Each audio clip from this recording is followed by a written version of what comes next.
राधे राधे राधे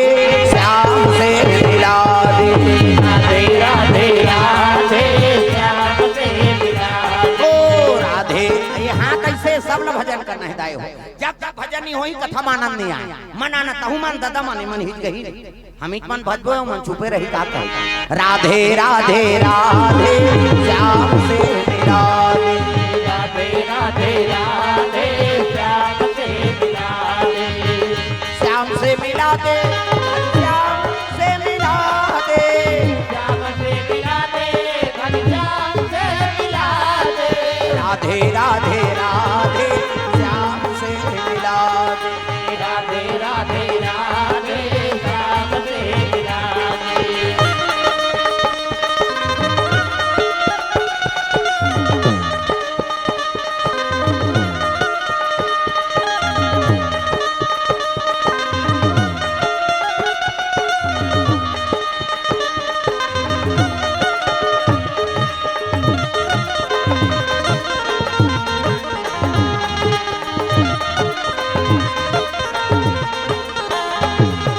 राधे राधे राधे श्याम से मिला दे, राधे राधे राधे श्याम से मिला दे। प्रेम से बोल दुर्गा मैया की।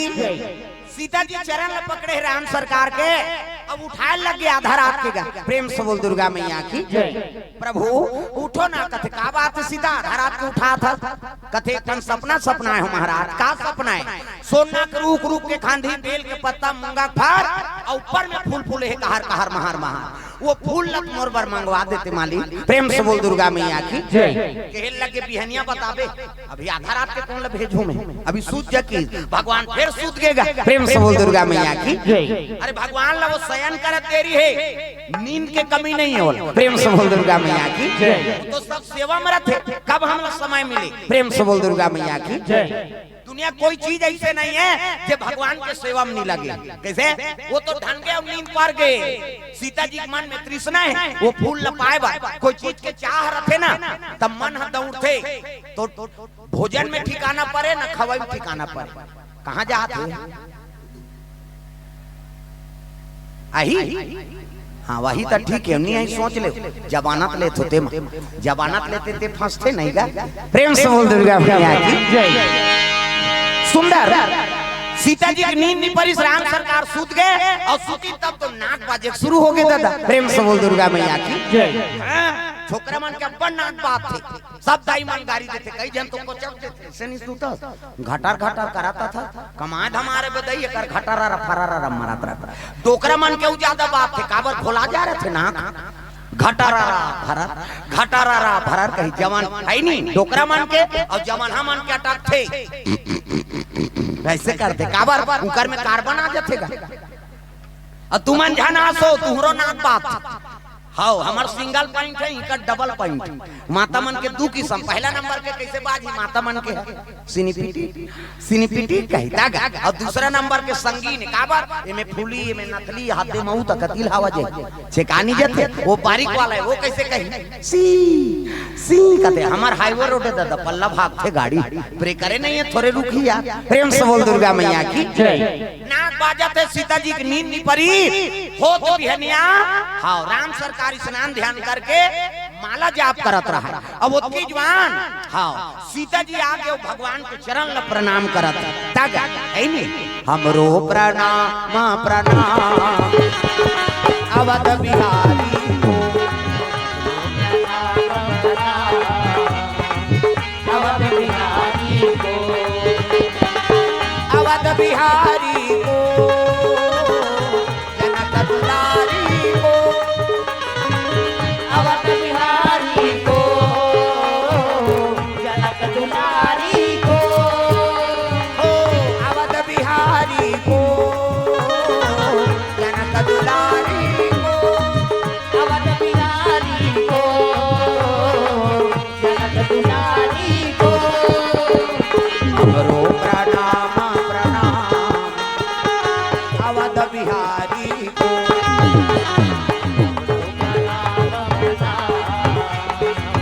अवध बिहारी को, अवध बिहारी को, अवध बिहारी को,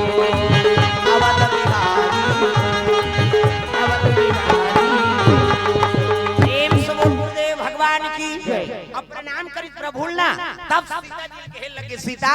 काली रात के बतात रहे का सपना है वो ऐसे की ही तब कहे लगे प्रभु मैं रात के सपना है का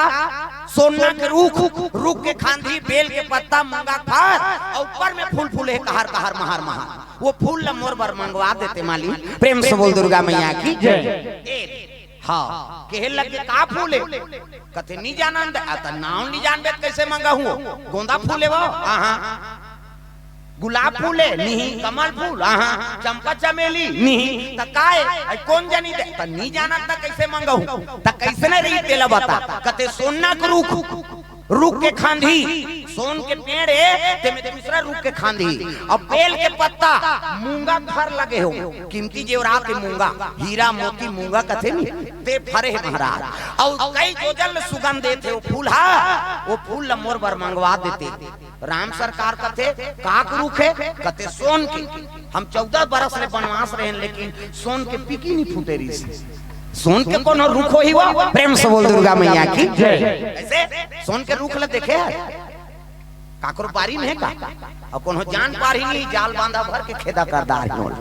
सोन के रूखा इधर बड़ सोन है तेकर बर कक्का कर लई होते आदमी काकर मर्डर होते काकर लूटपाट होते कैसे और माता मन के पहनना ओढ़ना बदल जाते हां नानचन खिनवा पहिरी नहीं तान दिन ऐसे मुंह ढांकी ऐसे गप गप अब खिनवा पहिरी ते दिन ऐसे करते हैं ऐसे हमार गांव में तुम नहीं कहां गई हो हमार गांव धार का ऐसे पानी जही थलाते आई कक्का क्या तो झुमका कथे काला बतावे बहिनी आगी लगा थे कीड़ा परते तागी लगा तेल ते कार पहिरा था प्रेम से बोल दुर्गा मैया की जय। ये अबकी बार सोन बार तो हम अलंकार हो जाते तो सोन के पेड़ प्रेम से बोल दुर्गा मैया की जय। सोना के रूख के खांधी बेल के पत्ता मूंगा खार और ऊपर में फूल फूले कहर कहर महार महार वो फूल ल मोर बर मंगवा दे महाराज कथे वो फूल ल नीना ने सको सीता तब तो हट कर दी गए हां माता मन हट करते हैं वो वहीं वो कहता हर हफ्ता शॉपिंग है दाई मन के पहली नारी रीते में शरणागति रीने गए शरण प्रभु राखी हैं और सब अपराध विसार जैसे पति राखे कैसने रहा आपके नारी टिकान वाला है ते तो टिकान ना नहीं ट्रक में जोर है नहीं वो फरमाइश कर करके तो जीव खाती हुआ भोरहा मत रख इकर से टिकान विकान मत लो नारी से मतलब रखो भाई तो जीवन संगनी दे देते बेटी असल तोला दे दी लक्ष्मी ला औ का चाहिए त टिपट के गोदरे जही ते में तोर जीजू रही कैसे आजकल टिकान के मांग करते बड़े बड़े है नहीं समाज मन में ऐसे हो गए तो पैसा डिमांड रख प्रेम से बोल दुर्गा मैया की जय। अघरिया समाज होते तनवा सराई पाली बसना दहा 60,000 70,000 पैसा और सोना लदे रहना चाहिए वो छोकरी तब वो छोकरी मांग ही नहीं इतनी मांग ऐसे ही है नहीं हैं हमार काम बावहन शादी हुई हां मामा ला के हमार लाइन में ने बेचारा और मोटरसाइकिल टी कहूं कहरी से हां नीना निसगा आधा भावर रुक बीच में खड़े हो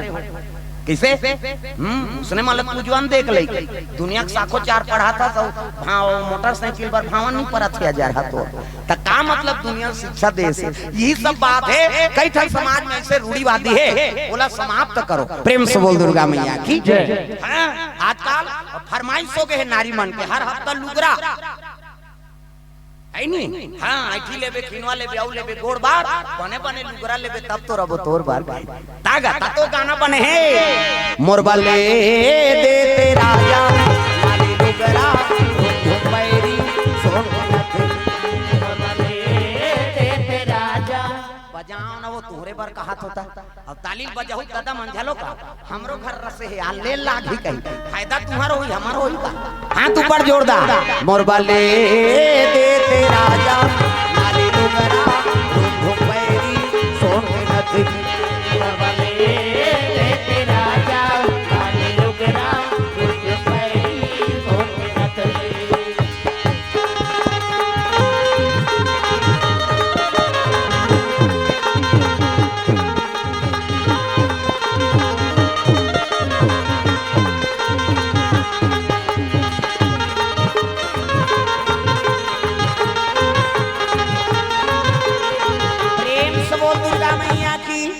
वो फूल मोर बर मंगवा दे मालिक तब राम सरकार कहे लगे सीता वो फूल न मैं नहीं नाने सकूं भाई तो दुनिया में सबले बड़े देवता तेहर असमहरा तग दुनिया के देवता बजान ढोलक ला फोड़ दी है वो कम से कम ताली लग बने बजाओ तब दुनिया के देवता देवा तो न्योता तबला सिखाते एहा मन कईया लइका धरे ते मनी टांगा काबर ऐसे टांग ही तो कल लइका उलन गई बेचारी ओकरो पर बता था ना घूम बैठे तेला थो भत रही से वहु कही बने भका भक्ते बहिनी दंदी हाथ हो कही अरे कम से कम ताली तो उपयोग करो दुनिया के देवता देवा तो न्योता तबला सिखाते एहा मनौता संत जानी करेगा गुहार तोला गाड़ा गाड़ा जोहार प्रभु गाड़ा गाड़ा जोहार तोला गाड़ा गाड़ा जोहार प्रभु तोला गाड़ा गाड़ा जोहार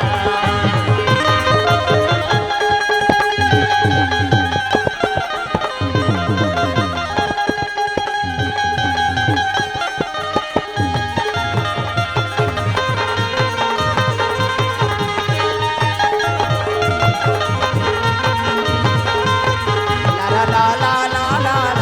ला ला ला ला ला ला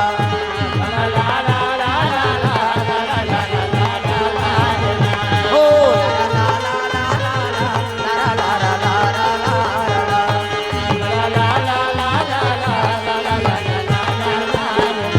प्रेम से बोल दुर्गा मैया की सुंदर सीता जी कहे लगे महाराज ते तो मैं 7 समुंदर पार चल दे रहे हैं रावण हरण करके ले गिरी से तिहा रावण ला मार के मोला लांदारे तो फूल नी नाने सकस हो तब कहे लगे सीता जे काम ला भगत करथे तेल मैं नहीं करूं अब मैं करथो तेल भगत नहीं करे कैसे मर्यादा पुरुषोत्तम कथे ओकरे पर तुम्हें लीला करे बर जन्म ले प्रेम से बोल दुर्गा मैया की ते नहीं सकता कौन सखी कथे एक के जन वीर है कौन जे 3 ठन चीज में विजय पाए काका नींद नारी और भूख प्रेम से बोल दुर्गा मैया की जे नींद में विजय पाए वो सुतबे नहीं करे कैसे जे भूख में विजय पाए कहीं खाबे नहीं करे और जे नारी में विजय पाए तते विजय नहीं पाए महाराज कते हां काबर मैं नंबर 1 भूख कर रहा हूं कीसो है नहीं बिहानिया 7 बजे मंदिर में भोग लग जाते संत महात्मा पंडित देवता मन भोग लगाते वहां नाश्ता करता कैसे 12 बजे अयोध्या में तो तते भोजन करा था कैसे मैं भूख लनी सा हूं ता तो सबरी माता बोई लखा दे मैं प्रेम से बोल दुर्गा मैया की एक और नींद लगा थे नींद ला झलोक नहीं सको में 12 बजे मंदिर देवाला पट होते पट बंद होते तब मंदिर में सुत रात के अयोध्यापुरी में आराम करता नींद में झलोक भी जाए नहीं पाऊं और नारी में कथे नारी में झलोक भी जाए नहीं पाऊं वो 14 बरस मोला बनवास हो रही से तोला थोड़े हो रही से लेकिन तहु ले गए बनवास प्रेम से बोल दुर्गा मैया की त नींद में झलोक भी जाए नहीं पाऊं त ते भी जाए नहीं पाए त दुनिया में कौन वीर है कथे एके जन वीर है कौन तोर मंझला देवा लखन लाल प्रेम से बोल दुर्गा मैया की लखन लाल ऐसे वीरे जे नींद नारी और भूख में विजय पाए कैसे 14 बरस बनवास होइस ना हां त नारी त्याग दिसो कौन ला उर्मिला प्रेम से बोलो उर्मिला मैया की जब बनवास होई सीता जी झलोक जाते कहीं सुनी तो उर्मिला चल दिस लखन लाल कथे आपो जात हो कथे हां उर्मिला महू जात हो भगवान के सेवा करे बार उर्मिला कथे त महू जाऊं कथे सबको जन जाबो हां ते का करबे मैं वहां भैया और भाभी की सेवा करूं अब यहाँ दई ददमन रोही ते करते सेवा कर आई नहीं सेवा करे बर हमार जन्म होए हो प्रेम से बोल दुर्गा मैया की तते चल देबे हम कैसे करबो कथे यहाँ रोही तेला खवाबे और वहां जंगल में मैं उनकर सेवा करूं कैसे ऐसे की हिस्सा अब पति उर्मिला सती नारी और पति का हाथ लेकर आज्ञा पूरा करी का करे जाय जवान आरती ले लेथो कहीं दीपक जला है नहीं गुलाल बंदन थारी जोरे है और जैसे आरती धर के निकली लखन लाल आरती करने दिस निकल गए काबर जाना थे लखन लाल ये आरती कर ही और 14 बरस बर जात हस कहीं रोही और रोही तहन में फंसू हैं अच्छा पुरुष मन फंस जाते दाई मार रो देते थे लड़का मन स्कूल चल दी दुए दुआ पति पत्नी है अब वो मोटरसाइकिल निकाला थे खैरा गल ले आना है कहीं उसकी जवान कही थी सब जनजात हो मैं के जहाँ रह रहा हूँ कहीं नहीं भाई के नहीं जाऊँ कहीं कहूँ भीतर आती है मोटरसाइकिल माता मन में वो पावर है तागा जे मन ज्यादा हंसते समझ जाओ घटना लो मन समझ के बिचारी मन है नहीं उनका घर बीते है तब वो मन प्रसन्न है। प्रेम से बोल दुर्गा मैया की जय। तब माता मन में पावर है, रोती ही नहीं तब कहां चो तोर कत को काम रहा जी छोड़ दे बेते। उर्मिला के आरती करन निधि से लखन लाल निकल गए, उर्मिला रो दारिस प्रभु आखिरी बार मोला आरती करन देते 14 साल बाद, अब आरती करन नहीं दे तब महू प्रण करत हो प्रतिज्ञा करत हो 14 साल बाद आवे बनवास लेना तो यही दीपक में तोर स्वागत करूं मैं। देख वही ज्योत तब जग ज्योत जमारा जगमाता जगमा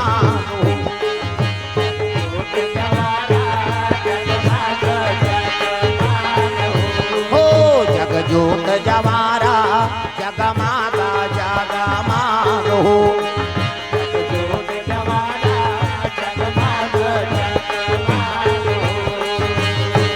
जगमागा जगमग मैया जगमागा जगमग वो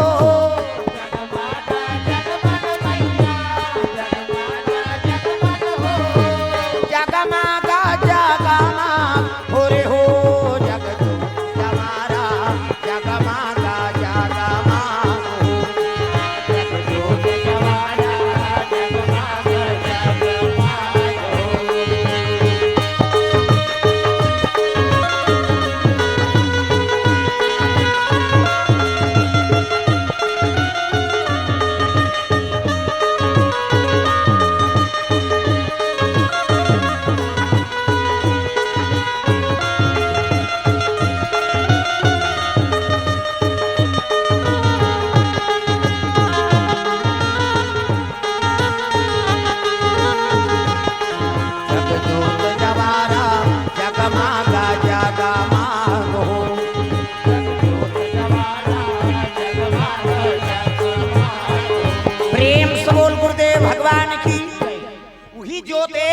सती नारी 14 बरस ले जोत जलाई से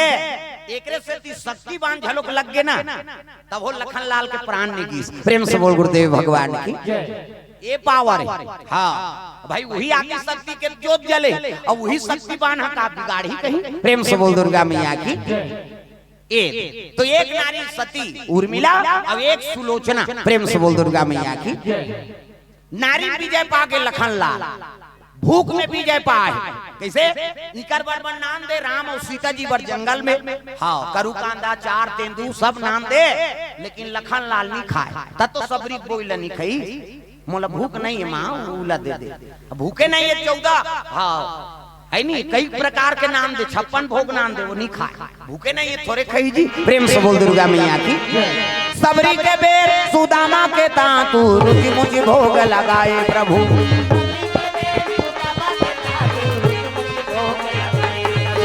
दुर्योधन के मेवा त्यागे दुर्योधन के मेवा त्यागे सबरी के बेर सुदामा के तांतु रुचि मुचि भोग लगाए प्रभु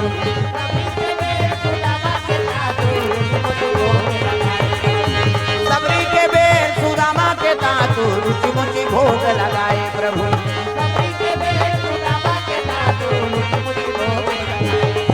बोल गुरुदेव भगवान की लखन लाल 14 बरस ले भोजन नहीं पैसगा। प्रेम से बोल दुर्गा मैया की हाँ न सूते नहीं है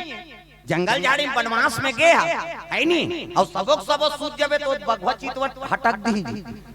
राम और सीता जी पर आसन लगा दे और लखन लाल बैठ जाए रचरचात ले कनपट के जात ले बाण धनुष धर के रात भर पहरा दे सूते नहीं है 14 बरस ले त नींद नारी और भूख ये तीनों चीज में विजय पा है वही वो फूल नान सकते सीता आई त लखन लाल कही देना कथ में नहीं कहा मोर सती मोर भाई 14 बरस ले जंगल में धूप भोगे है नहीं अब ते कबे कही दा आई नी कबो दई हमर बेटा बरोबर देवर है नहीं अब हमारा आगे उल्लंघन थोड़े करी हम कबो की त जा कही दा सीता जी मन आनंद हो गए और चले लगे लखन लाल के कक्ष में। प्रेम से बोल दुर्गा मैया की तो उसकी जवान उर्मिला मैया लखन लाल भोजन दे भोजन हाँ ऐसे मुंह लढ़ा के ये माता मन के मर्यादा एकरे से आप मन देवी कथे देवी हम नहीं कहे देवा में बा कहे छोकरा मन कथे का माता मन कथे देवी गली में जा था मुद्दा पानी जाओ था मुढ़ा, भाषा कोरसा था मुढ़ा। उदयमल बता दे मुढ़ा के कहा थे के दूझल माता मन के गोठ ना कहाँ क्यों नहीं सिरा, चाहे कथम जाए, चाहे भागवत में, चाहे मंदिर देवाला, चाहे बर बिहाव, 3 ठन गोठ हम कन्नी सिरा। सब ले पहले वो दूसरा को लुगरल देखे आई कतका के बने लुद ले ये तो तीज ही है। आई त कैसे नामा दिखते डामर गोली भर के रखे रहे संदूक उहल दूसरा गोठ का साग खाए बहनी कथे रखिया बड़े मुर्गा तो तहन ऐसे कर दे तोर के झन लोग लइका दी पोसबे ओकर कई झन रहा तोला का काम। कम से कम कथा में ध्यान दो, वो महतारी हो है नहीं। ये धार देखो गोटियाना पत्रानल बंद कर, प्रेम से बोल दुर्गा मैया की ध्यान कथम रही तब समझ पाबे ते है नहीं। ये माता मन के मर्यादा एक से त्याप मल देवी कथी गलिम जा था मुढ़ा, पानी जा था मुढ़ा, भाषा कोरसा था मुढ़ा, तीजा जा था ते मुढ़ा। ये दे ताजकाल कहां पाबे नावा नेवानी नाथे ते ढाके रहे गड़ा बिजली खंभा हम झपा जाएगा अत्ता नावा नेवानी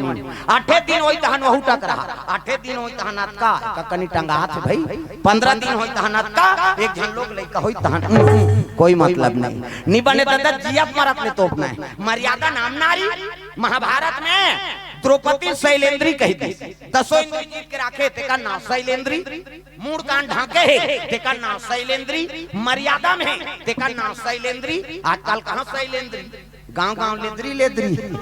तुम्हारा नहीं कहा नहीं आ है तेला कहा दाई हो। और जाल बांध हम अतकी आदमी थोड़े है गाँव कई जनाच नहीं जन्या कुड़ेरा वाला महाराज आए थे मैं नहीं जाऊं बहनी खातो तो सुतो रे वो सुतेज पर जन्म धरे हो। अरे को कनी ताजा कथा में प्रेम से बोल दुर्गा मैया की उर्मिला मैया भोजन दे है कौन लखन लाल ये पहली पतिल भोजन दो तेकर बाद आप मन लखाना है, पहली पतिल भोजन देना है। कहाँ पाबे पहली तो अपने मन तो मोरदार देखो कनी देरी हो गए खा पिए बेरा ते कई जन हम गली निकल के बखान थे मुड़ाल गए थे खतरा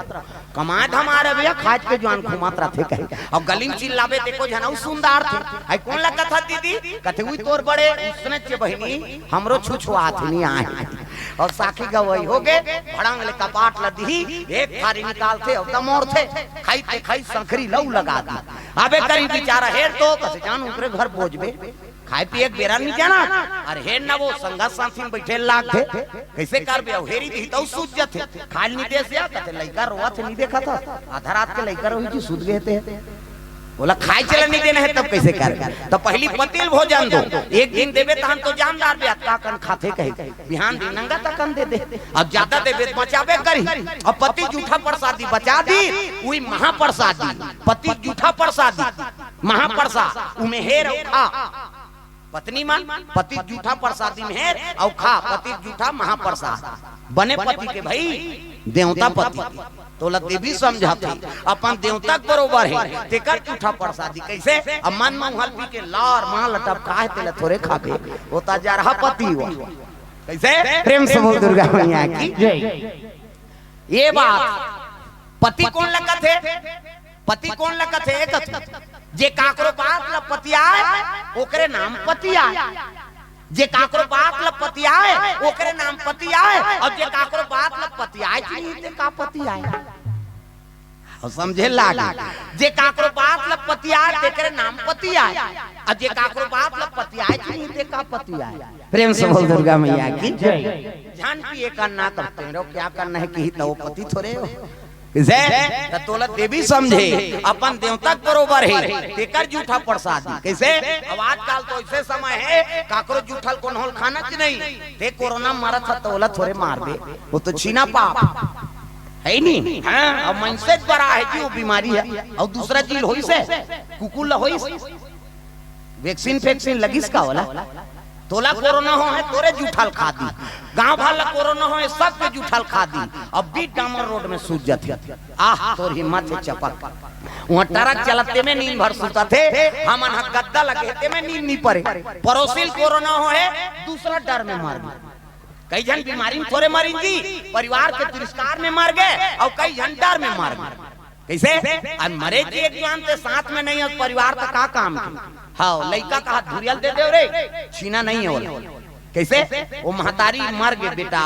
प्राण ल सोच के तोल पैदा करे आज मोर मरे के समय आ गए मोला छीना पसंद नहीं करा था ते कल का करके जीहू कई कई घंटा में मार गए भैया तिरस्कार में मार गए बीमारी में कम मरे प्रेम से बोल दुर्गा मैया की कागा है नहीं पड़ोसी कोरोना हो गए दूसरा डर में मर गए बाबा ये बगर थे कथे कथे वो बने होंगे ये मार गब्बर सिंह कह के गया जो डर गया वो मर गया गब्बर सिंह कह के गया जो डर गया वो मर गया। अरे मरे बड़ डर रही थे भगवान थोड़े मिली वो प्रेम से बोल दुर्गा मैया की मरे बड़ डर रहते थे भगवान की प्राप्ति नहीं हुई सबरी जवानी से लेकर बुढ़ापा तक जंगल में समय काट दी भक्त ध्रुव 5 साल के लड़का दुनिया छोड़ के भगवान पर निकल गई भक्त प्रहलाद वह चीता में बैठ गई आगे में बैठी थे बाछी चल तो गैस सिलेंडर में बैठ के बता वो फुहारा देते में प्राण निकल जाए तब मरे बड़ डर रहते तेरे भगवान नहीं मिले दादा प्रेम से बोल दुर्गा मैया की लखनलाल तीनों चीज में विजय पाए अब भोजन पात रहा आलू चना रहेदार थान चटनी लीमऊ चटनी पताल की झोझो पूरा व्यवस्था और मिला मैया धुका थे और लखनलाल भोजन पात वो की जवान सीता जी पहुंच गए ये उर्मिला आज खोलना बहनी दरवाजा दीदी तैसे लाग थे दई घीस और दरवाजा खोले लगेगा टें कैसे लकड़ी वाला उसने बात थे कपाट टें लकड़ी वाला और टीपा वाला 3 किस्म के चीपो भड़ांग कथे टीपा वाला हम नहीं जानते इनका वह देवभोग दहर कीर्तन में गेन जंगल रात और रात के कीर्तन हो तब बिहनिया चाह पियर बोले चल महाराज हमरो घर चाय पी लू कहते चल भाई ए मन खुसर के मैं जात हूं तब की जो टीपा खैरपा देवानी आन महाराज कहते रहना तो सेन बोर्ड ला पढ़म त टीपा में लिख दे रहा है पालिश में वो घर वाला का लिखे है मैं टीपा का कपाट हूं लिखा है मैं टीपा का कपाट हूं मुझे खोलने पर चीपो भड़ांग करता हूं कई लिखा है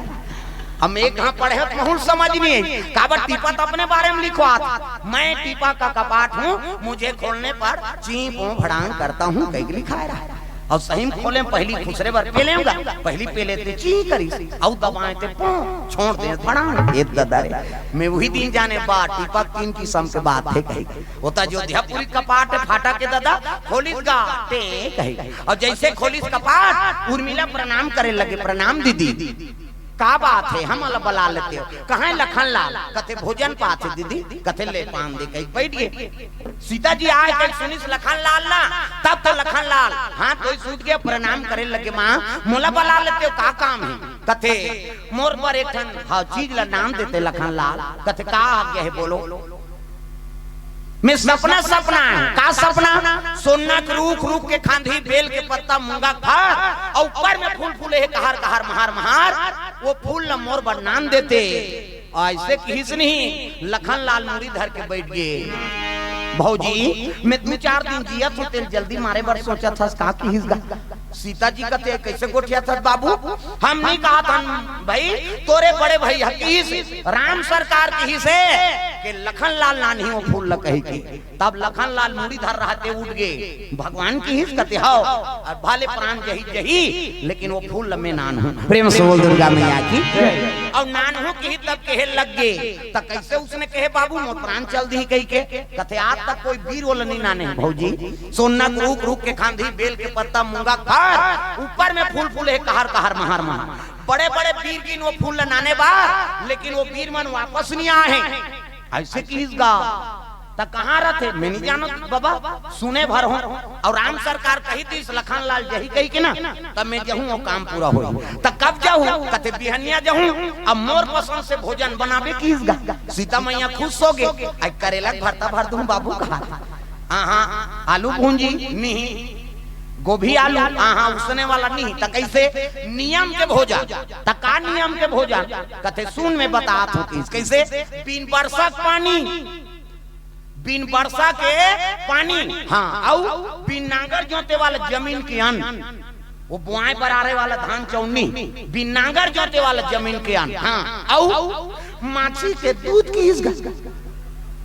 सीता जी कहते आई माछी दूध वो तो धरबेत पीट का जही दई सुजिन तीर बेट मर्डर हो जाए हो सकते 14 बरस ले वनवास करे जंगल